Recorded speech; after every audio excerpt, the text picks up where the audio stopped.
we'll use the Riemann sum on the equation minus t squared plus 8t from 0 seconds to 8 seconds. We got 85.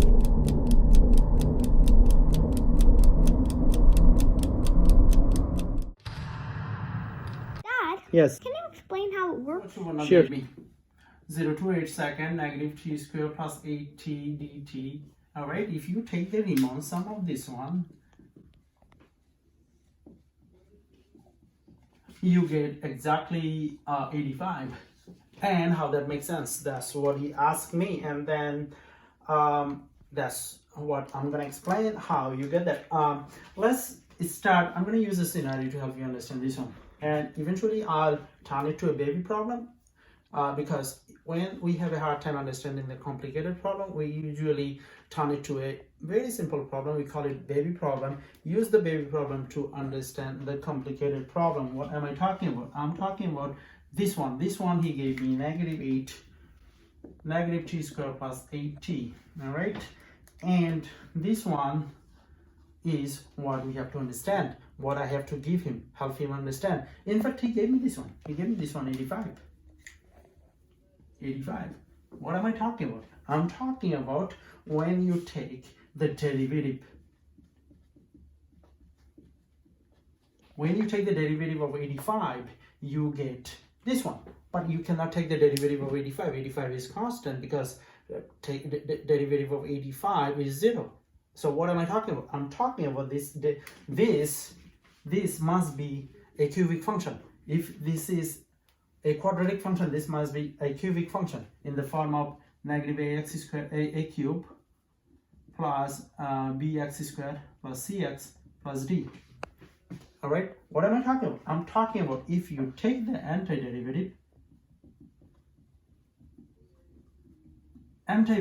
of this one, you get a cubic function. So how that help us understand the Riemann sum? Well, I'm taking you there. Let's draw.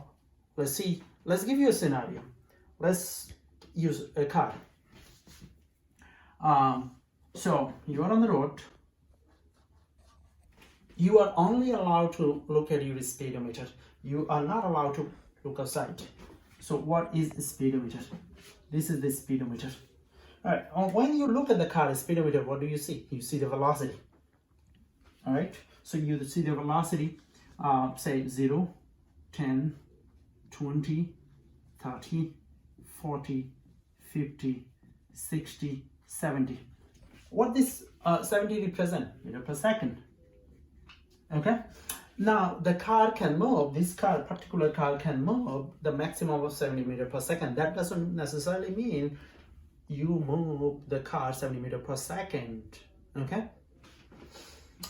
In fact, you drive slower than 70 meters per second. Let's say, he gave me time. So let's say the journey is from 0 to 8 seconds.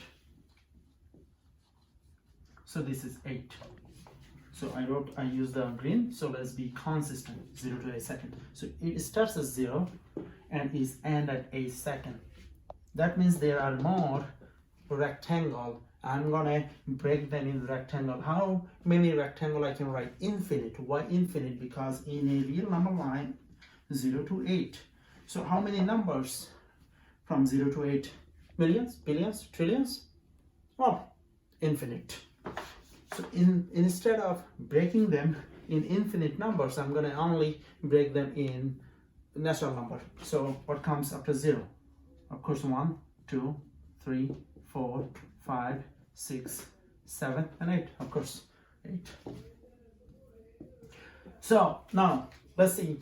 At 0 second, the car moves at, of course, 0 meter per second. At 1 second, the car moves at 7 meter per second. 2 seconds, the car moves at let's say 12 meter per second. 3 seconds, 15 meter per second. 4 seconds, 70 meter per second. 5 seconds, the car slow down. What am I talking about? This is a speedometer. All right. So at 1 second, after the end of 1 second, the car is here, and then the car is here, and then the car is here. All right. And then at the end of 4 seconds, 1, 2, 3, 4, the car is at 17. meter per second. So the maximum velocity of the car is 70 meter per second, and the driver decided to slow it down. And 5 is 15 and 6 is 12. So 5 is 15 means the car is slowing down. All right, and 7 is 7 and 8 is 0. All right, so the car moves from 0 to 17, slow down and come back to 0. All right, so what am I talking about? I'm talking about you have a time and you have a velocity. At 0, the car was moving at 0 meter per second. At 1, the car is moving at 7 meter per second. At 2, the car is moving at 12 meter per second. At 3, the car is moving at 15 meter per second. At 4, the car is moving at 70 meter per second. At 5, the car is moving at 15 meter per second. At 6, the car is moving for 12 meter per second. At 7, the car is moving for 7 meter per second. And 8, car is moving 0. Now, how fast? Well, that will help you if you put this number in the calculator, because if you add 0 plus 7 plus 12 plus 15 plus 7 plus 15 plus 12 plus 7 plus 0, you get actually 85. What a magic. But that's not what the Shubhanu asked me to do. Shubhanu asked me to get 85 using the Riemann sum. So how I'm going to relate this to a Riemann sum? Well, let's do that right now. Let's first check with you. Let's see how you can draw this graph. How the graph of this look like. You see that acceleration is not 0. Acceleration is more than 0 because this car is obviously accelerating, right? Now, if the car acceleration is positive, then VT graph must look like, we know the VT graph look like, VT graph is a quadratic graph. This graph would look like something like that. All right, so how the VT graph then should look like? So this is the VT graph. How the VT graph, I'm going to draw it over here. How the VT graph should look like. Well, as I told you, I'm going to turn it to a baby problem, and you're going to understand the baby problem and then use that understanding to draw the VT graph over here. So what am I talking about? Baby problem. How can I turn it to the baby problem? Very simple. Make the acceleration 0. What am I talking about? I'm talking about constant velocity.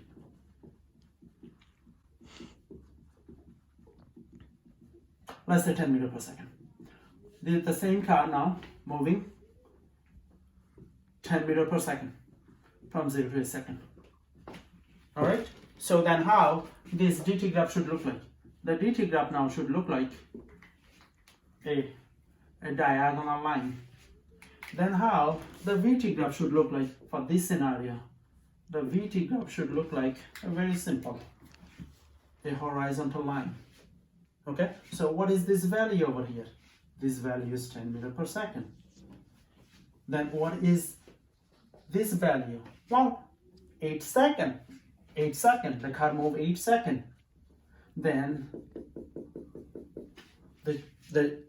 then what is the area under the curve? 10 plus 10 times 8. So which is 80. So why then this is not 85? Well, this is not 85 because this car acceleration is 0. Okay? But this is a simple problem. A baby problem, I guess we can call it, if you like. If you understand this baby problem, I think you do, then now you are ready to draw this graph. So why don't you go draw the VT graph? All right, now let's check with me. How are you going to draw it? What should it look like? Should it look like a horizontal line?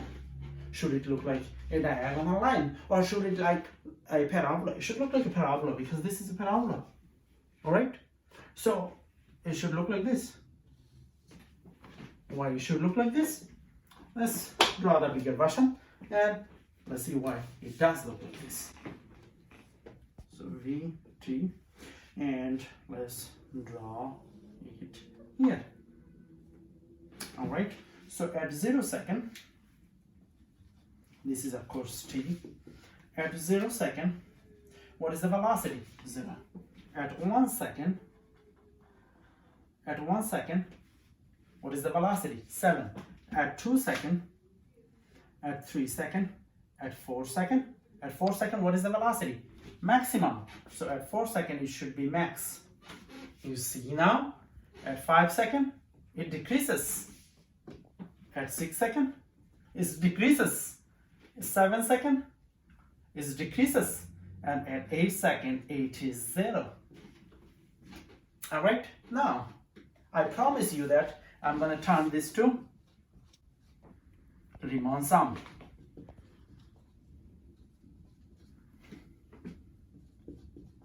I promise you I'm going to turn this to 8 rectangles. So then why don't I do it? So 1, 2, 3, 4, 5, 6, 7. Okay, so now how many rectangles I have? 1, 2, 3, 4, 5, 6, 7, 8. Every rectangle represents 1 second. So 1 second, 1 second, 1 second, 1 second, 1 second, 1 second, 1 second, 1 second. So then how many seconds we have? Of course 8 seconds. Now, if you can divide it in 8 seconds, and I said from 0 to 8 there are infinite number of numbers, then you can make infinite number of rectangle. What am I talking about? I'm talking about this one is t and this one is t plus delta t. If this one is 1 second and this one is 1, okay? If this one is 1 second and this one is 1 plus 1, which is 2, okay? But then, what is the dt? dt is 1, but if delta t goes to 0, then 0.00000001, then how many rectangle you get? Infinite number of rectangle. So now, if you only use 8 rectangles, and then what are you going to do? You're going to add them up.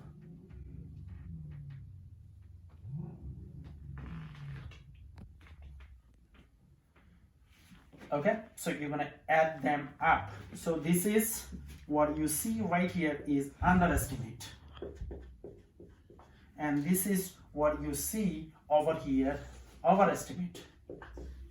So underestimate and overestimate give you Riemann sum approximation. What am I talking about? I'm talking about this is gonna give you approximation, and 85 is the approximation. So what is the true value? Is the true value more than 85 or less than 85? The true value is gonna be very close to 85. How we can get the true value? We only can get the true value if we make infinite number of rectangles. How can we do that? Sum them up from t to, we know the t, 0 to 8. This is the distance. All right, b squared plus 8t delta t. So this is actually vt. This one is actually velocity. This one is actually velocity. We got it from there. Now, if we take the so this is the sum from 0 to 8. So let's do it. So x is equal to then, this is very easy to do, tq3 plus 8t squared over 2, so 4t squared from 0 to 8. Okay, so now you get negative, let's make it 8, let's make it 0. So negative 8q over 3 plus 8 squared minus 0. And that's gonna give you 85.3. This 85.3 is the true value, or 85 is the true value. Well, 85 is the approximation and 85.3 is the true value. 85 you get when you break it to only how many rectangles? 1, 2, 3, 4, 5, 6, 7. But 85.3 when you make billions of rectangles. and it does not look like a discrete problem, then it look like how the graph would this one look like.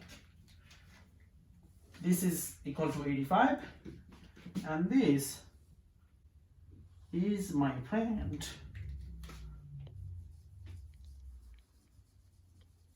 This one is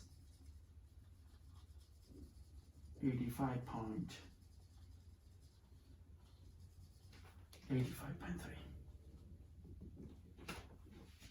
All right. Thank you. Ari Science Lab to fall in love with math and science, especially programming.